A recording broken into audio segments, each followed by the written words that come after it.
Estamos de vuelta aquí en IMAX Televisión y en IMAX Deportes con el Topic semanal con Tato Jiménez. Hablando del Topic, aquí me prepara la chuleta perfectamente aquí el mister. Es que claro, tiene que estar en todo. Oye, yo también me lo estudio, que no quede ahí en saco roto. Entrenador como gestor de equipos, entrenamiento y competición es el topic de esta semana que ha elegido Tato Jiménez. Ya saben, está con nosotros también Alicia Calahorra para hablar de esta mezcla entre ser un entrenador y ser psicólogo, porque aunque cada vez más el entrenador debe ser más multifacético, no sé si la palabra está bien dicha, pero tiene que saber de todo un poco, preparación física, gestor de equipos, psicólogo, pero claro, cada uno tiene nuestra parcela, el psicólogo es el psicólogo y el entrenador es el entrenador, Tato. Sí. Bueno, pues la verdad es que estamos en un mundo donde el entrenador se le exige mucho, estamos viendo como en la misma tercera división, en cuanto hay una racha negativa, el primero que sale despedido es el entrenador. Si algo le falta al entrenador es tiempo. Por desgracia, en la actualidad ahora mismo el entrenador tiene tantas competencias que, como bien has descrito, tiene que saber de todo. El problema está en delimitar las parcelas, que a veces cuesta. Y sobre todo, una de las cosas más importantes es saber qué es lo que tiene que gestionar el entrenador y hasta dónde puede llegar y dónde, a partir de lo que él sabe y lo que él puede conocer, tiene que intentar rodearse de gente que le puedan aportar soluciones a los problemas. Es muy difícil saber de todo. Hay sabios que sí, y hemos visto a lo largo de los años que hay gente que sabe mucho y mucho de todo, pero hoy en día... Es imposible, Tato. Yo soy entrenador, tú eres entrenador, yo no quiero saber de todo. A mí me puede interesar la preparación física, pero no voy a saber tanto como tú. Me gusta gestionar un equipo, pero no voy a saber tanto como Alicia nunca.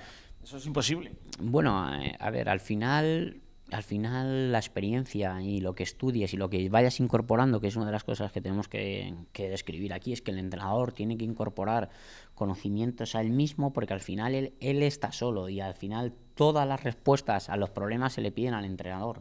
Muy pocas veces se busca a otra persona que no es el entrenador. Si el equipo no gana, se busca al entrenador. Si el equipo no funciona en defensa, se busca al entrenador. Si el equipo pierde, se busca al entrenador. Si el equipo, lo que los periodistas continuamente nos hacen decir, es que el equipo se desinfla a las segundas partes, buscan al preparador físico, pero la responsabilidad del entrenador.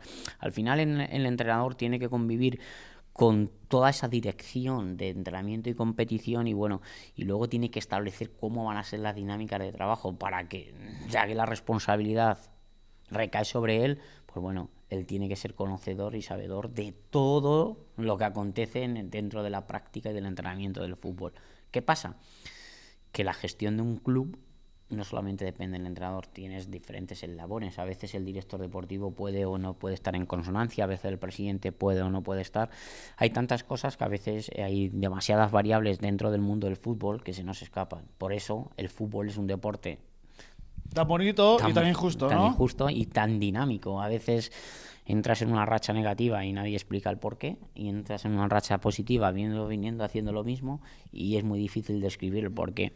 Máxime en categorías donde no tenemos altos índices de análisis del rendimiento de los jugadores, sino que participamos concretamente en aspectos observacionales. Y de ahí los psicólogos siempre pueden darle grandes feedback a los entrenadores, porque aspectos conductuales del juego que a lo mejor se le escapan al entrenador, porque los entrenadores estamos obsesionados, yo por ejemplo, en aspectos tácticos del juego, pues bueno, a veces necesitas otras opiniones de gente que hace un trabajo más observacional de cara a lo que pueda estar sucediendo en el juego, y esa ayuda te puede llevar a encontrar la resolución de varios problemas. Pues ya que estamos aquí en el patio de Víctor Puerto, pasaré los trastos, como se suele decir en el mundo del toreo, a Alicia Calahorra. Bienvenida a IMAX Deportes una vez más.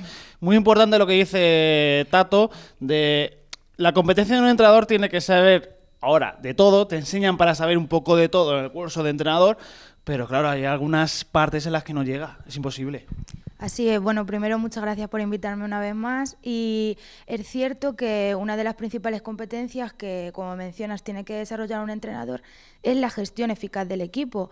Entonces creo que una de las áreas fundamentales en las que la psicología interviene a nivel deportivo es en el entrenamiento del entrenador.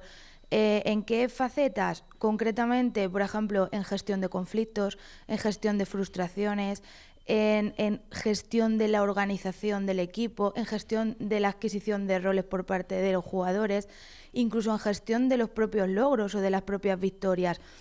Porque es muy necesario poder ir dando esos toques, esa información, esa aportación al jugador de una forma eficaz si realmente queremos conseguir resultados óptimos. Ya paso a la segunda parte, si quieres contestar tú primero. ¿Dónde puede intervenir un entrenador en este mundo de tan polifacético, tan multifuncional, no me sale la palabra, en el que todo tiene que saber de todo? A ver, realmente su intervención es primordial y es fundamental sobre todo destacar que esa intervención que tiene que llevarla a cabo desde un buen asesoramiento, porque en muchas ocasiones nos encontramos profesionales que se ven solapados o que se ven eclipsados por distintas personas que aportan una serie de conocimientos o una serie de estrategias que realmente no son útiles, pero porque esa formación que esa persona ha recibido no está, por así decirlo, validada o no tiene la suficiente experiencia para poder realizar ese tipo de formación. Dicho esto, creo que desde el ámbito de la psicología una de las principales aportaciones, como te decía, que se puede realizar al entrenador para que sea más competente y para que pueda desarrollar ciertas habilidades, se encamina hacia el entrenamiento de estrategias como por ejemplo de programación neurolingüística, estrategias de coaching, estrategias de terapia de tercera generación que estuvimos hablando en el anterior programa al que asistí, también de gestión de emociones. Entonces considero, como te digo, primordial el hecho de que exactamente se sepa lo que se va a trabajar con el entrenador, porque es cierto que no puede manejar todas las áreas y de hecho el simple hecho de intentarlo resultaría para él una situación de presión o una situación de conflicto. Por lo tanto, esa formación es importantísima que sea que venga dada por un profesional y, como te comento, creo que podría formarse perfectamente para ser capaz de llevar a cabo este tipo de estrategias con su equipo. Tato.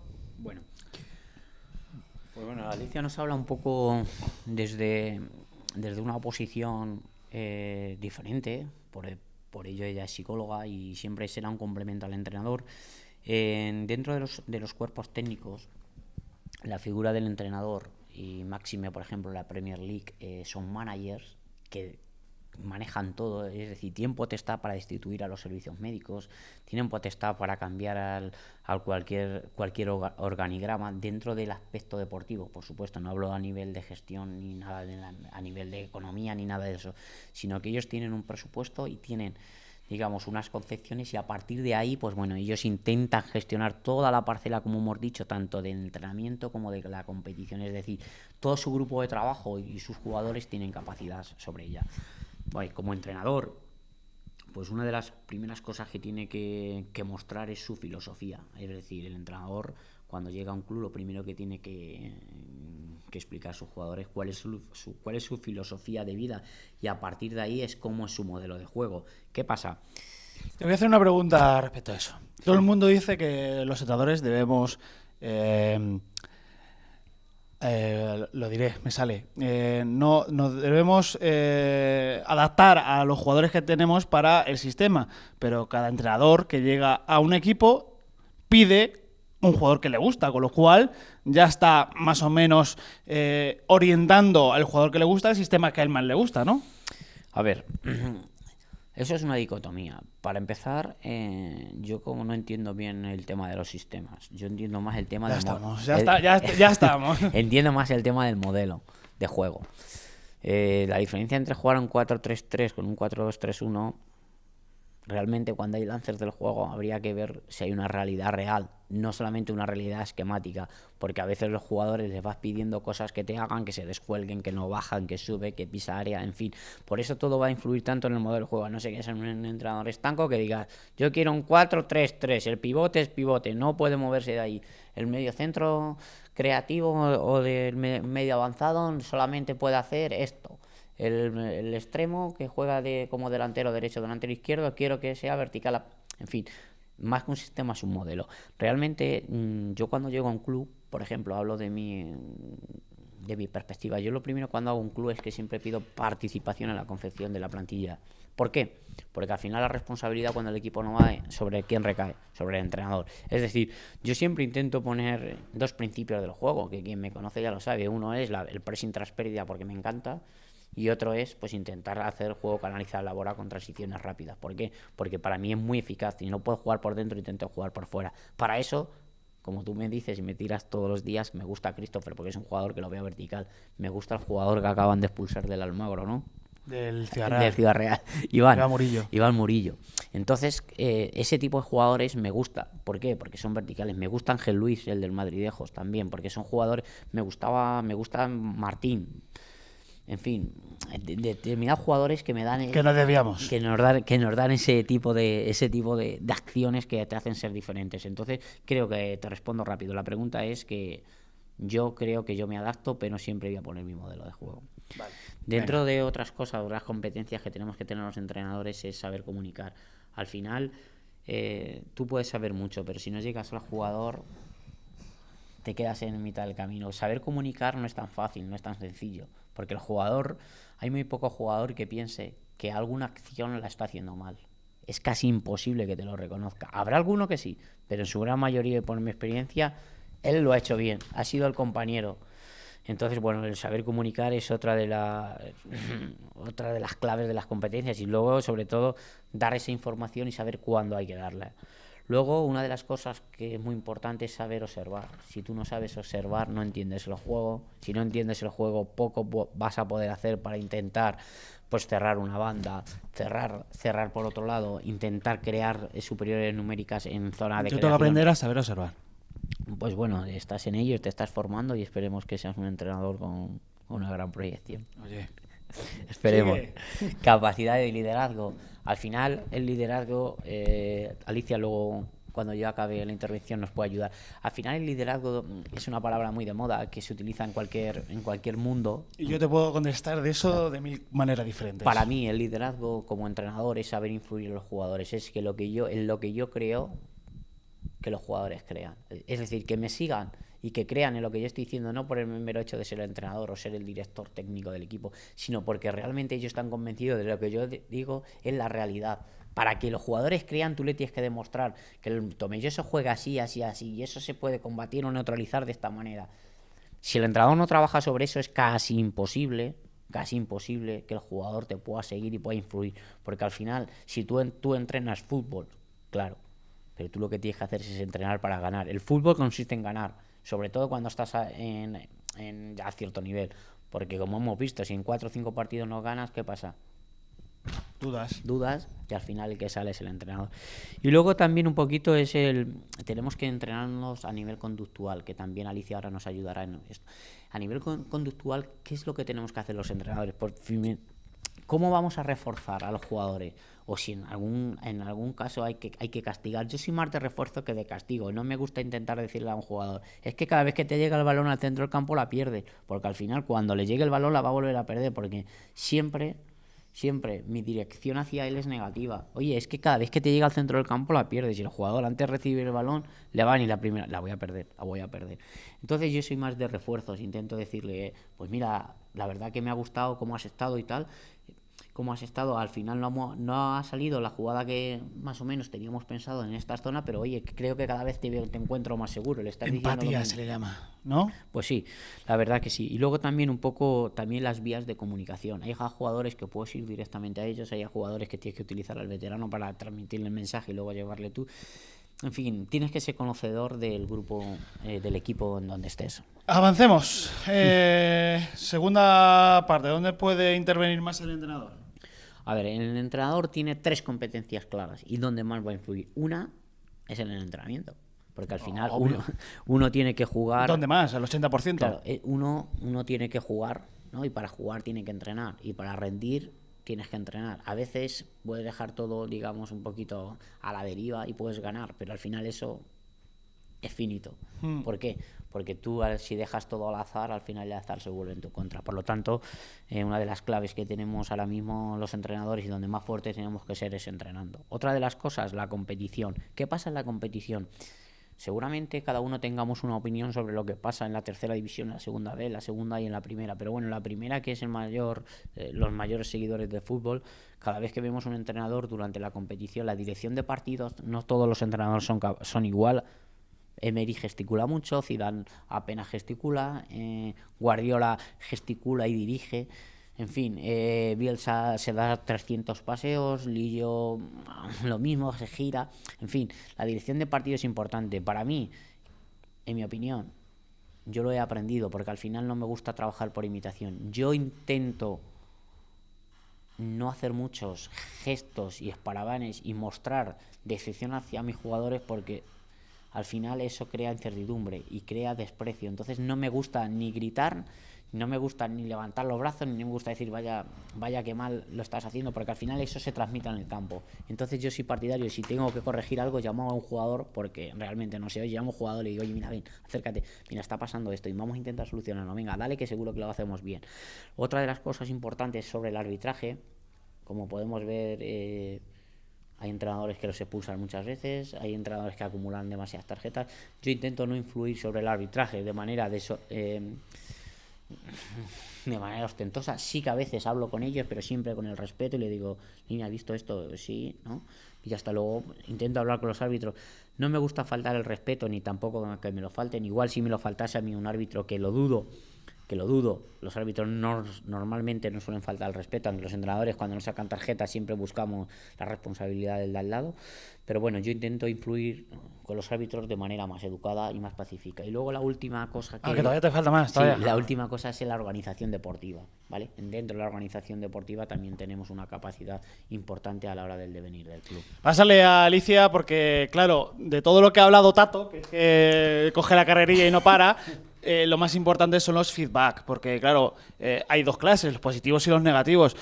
Los negativos influyen de manera estrepitosa en un jugador, porque claro, tú no te das cuenta, estás en un entrenador y claro, que quieres que tu jugador acierte siempre, pero eso es imposible. Así es, de hecho nuestro cerebro siempre va a identificar mucho antes situaciones conflictivas o situaciones llamativas negativas que positivas. ¿Qué ocurre? Que si nosotros incidimos sobre esa conducta negativa, una mala jugada, un gesto erróneo, cualquier tipo de conflicto que se produzca en el campo, lo único que estamos haciendo es llamar la atención sobre esa conducta, que implica no solamente que la estemos reforzando negativamente, sino que en un futuro, cuando esas conductas o cuando ese partido vuelva de nuevo a propiciar una situación semejante, es más probable que se emita esa conducta negativa que previamente nosotros hemos criticado en otras ocasiones, a que se reproduzcan ciertas conductas o jugadas positivas que tanto el equipo como el propio jugador ha llevado a cabo. ¿Por qué? Porque no hemos incidido sobre ellas. Por lo tanto, en el momento en el que no reforzamos positivamente ese tipo de conductas, lo único que conseguimos es que se extingan. Por lo tanto, que no se produzcan en sucesivas ocasiones. Quería también comentar brevemente de las 4 áreas que ha comentado Tato, 3 de ellas. Una de ellas es el entrenamiento. Como bien dice, esas capacidades que nosotros tenemos que conseguir que un entrenador desarrolle. Ha mencionado el liderazgo. El liderazgo yo lo entiendo como un punto central en cuanto a que el entrenador siempre tiene que dar lo mejor de sí, siempre tiene que acompañar al equipo y tiene que ser una persona muy humilde. Eso destacar del liderazgo. En cuanto a otras capacidades, habilidades sociales y de comunicación, mostrando asertividad en todo momento. Y por último, motivación. ¿A qué me refiero con motivación?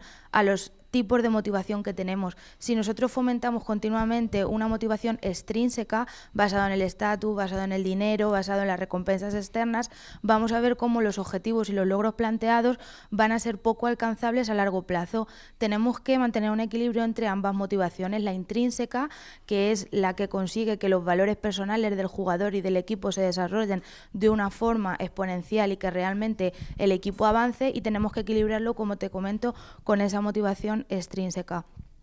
Y por último, en cuanto a la competición, que era una de las áreas, y la organización, que también mencionaba, aparte de gestionar esa organización, porque cualquier segundo puede ser crucial para delimitar el resultado del partido, también es muy importante en esa organización tener en cuenta no dar excesiva responsabilidad a una serie de jugadores y quitar responsabilidad de otros.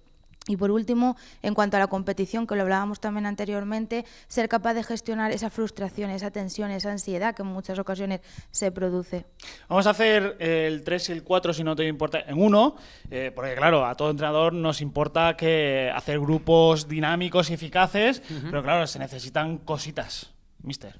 Pues sí, al final hay muchas frases construidas y muchas palabras que las cogemos de otras áreas, que todo yo creo que estamos cogiendo los entrenadores proviene de la psicología.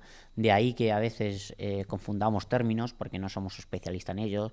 Yo intento formarme con Alicia y con mi formación académica, pero al final siempre necesitas apoyo, porque continuamente al entrenador se le juzga, por ejemplo, por poner una palabra, cohesión de grupo, que al final es un concepto y queda bonito. Es que voy a hacer unos entrenamientos para intentar cohesionar a mi equipo. Realmente cuando empiezas a perder no hay tiempo. No hay tiempo. Porque al final el jugador cuando pierde, él nunca va a ser responsable. Y al entrenador se le va a juzgar. Es que parece ser que los jugadores no están con el entrenador. Es que pierden el balón y no. Vivimos en el mundo de los es que. Entonces la palabra cohesión de grupo, a veces necesitas un foco externo, como bien puede ser concretamente yo hablo de psicólogo, no voy a utilizar el término coaching porque prefiero utilizar el término psicólogo, porque creo que es una profesión real y es reglada, y el coaching ahora mismo no tengo capacidad para encuadrarla dentro de cuál es su sector real, digamos a nivel administrativo, dentro de las competencias que ordena el ministerio. No tengo capacidad para ello, no sé si existe o no existe, es una moda o realmente no tengo capacidad. Creo que es el psicólogo. Entonces la cohesión de grupo es una de las cosas de las que más nos preguntan los presidentes. Oye, ¿no crees que está el equipo desunido? Es que parece que no hay buena relación entre el extremo y el lateral. Entonces al final necesitamos estrategias para solucionar esos problemas, pero ¿dónde? Realmente dentro del juego. ¿Qué pasa? Que cuando escuchamos a psicólogos o a coaching o gente que no ha entrenado, que no tiene la percepción de lo que pasa en el vestuario, que no entiende el juego, te puede decir muchas frases muy bonitas, construidas, que tú llegas al vestuario y le dices, tienes que creer en ti mismo, pero ese mensaje es irreal porque no lo capta, porque tiene que creer en sí mismo en una acción determinada del juego, relacionando el tiempo y el espacio, identificando si es defensa y si es ataque. Y realmente los psicólogos, aunque les guste el fútbol y estén ellos, si no entienden bien el modelo de juego, es difícil que te ayuden a encontrar soluciones. Por eso el psicólogo tiene que ser de tu confianza y tú le tienes que explicar cómo quieres que se comporte ese jugador, y él, a partir de que tú le digas vamos a hacer esto, te va a ayudar a encontrar soluciones. Pero por sí mismo parcelar y decir no, esto ya la parte del psicólogo, no. El entrenador siempre es el que va a transmitir el mensaje, porque al final el jugador el que cree o no cree es en el entrenador. Y entonces la voz del entrenador tiene una autoridad por encima de la del preparador físico, del psicólogo, porque al final sabe que es el que te pone y el que te quita. Entonces de ahí que todas esas frases construidas, y aquí que tenemos a Alicia, pues tanto la habilidad de comunicación, la capacidad de motivar y tanto la capacidad de su estilo de liderazgo, pues bueno, al final todo eso es lo que va, es el perfil del entrenador. Y eso, sin entender el juego, es muy difícil. Pero bueno, como hoy tenemos aquí a Alicia, nos va a ayudar un poquito que ahora, desde chica, la perspectiva psicológica. Y luego en otro partido. ¿En otro partido? Sí. En otro partido, venga. En otro partido haremos la del... Alicia, que Alicia, que como la gente sí lo sabe, pero es que en un grupo, en un equipo, hay 30 personas. Hay 10 que a lo mejor son íntimos amigos, pero es que los 30 es muy complicado que sean íntimos amigos. Eso de la palabra clave. Hemos ascendido porque hemos sido una familia. Bueno, sí, porque todos van a una, es un equipo, pero eso es de base, eso se entiende de por sí, va intrínseco con ser un equipo. Otra cosa es que cada uno, el portero tenga que ser obligatoriamente amigo del extremo derecho, por poner así un ejemplo. Por eso creo que es muy importante definir los roles principales de cada uno de los jugadores del equipo, evaluar la personalidad de cada uno de ellos y adaptar. En muchísimas ocasiones el objetivo y el secreto es adaptar. Si tú adaptas lo que tú quieres conseguir, si tú quieres lograr una buena cohesión grupal o un trabajo en equipo eficaz, realmente tú tienes que adaptar a la personalidad de esos jugadores. ¿Cómo lo hacemos? Una de las principales estrategias para adaptarnos es mediante el role-playing. muchas de las situaciones con las que nosotros entrenamos, diversas dinámicas, que en muchas ocasiones se desarrollan, se llevan a cabo siempre partiendo de la base no solamente de lograr una buena cohesión y un buen trabajo grupal, sino de representar ciertas situaciones que posteriormente en el campo o se van a dar o simplemente ese compañerismo, esa ayuda, esa cooperación por sí solas, esos valores que trabajamos van a ayudar y van a fomentar que ese partido, o simplemente no un partido solamente, sino que ese entrenamiento se lleve a cabo de una forma mucho más eficaz.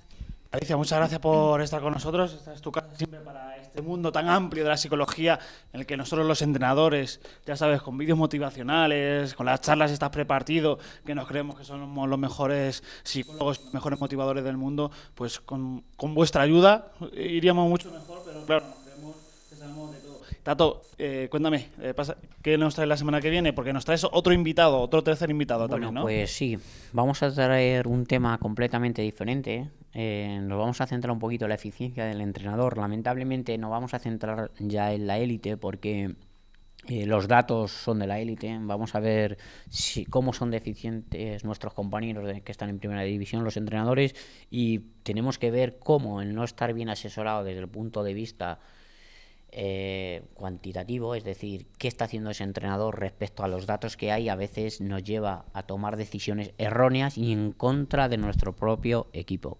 Entonces tendremos al doctor Julio del Corral, que es profesor de la amigo, compañero, y estoy haciendo con él un estudio.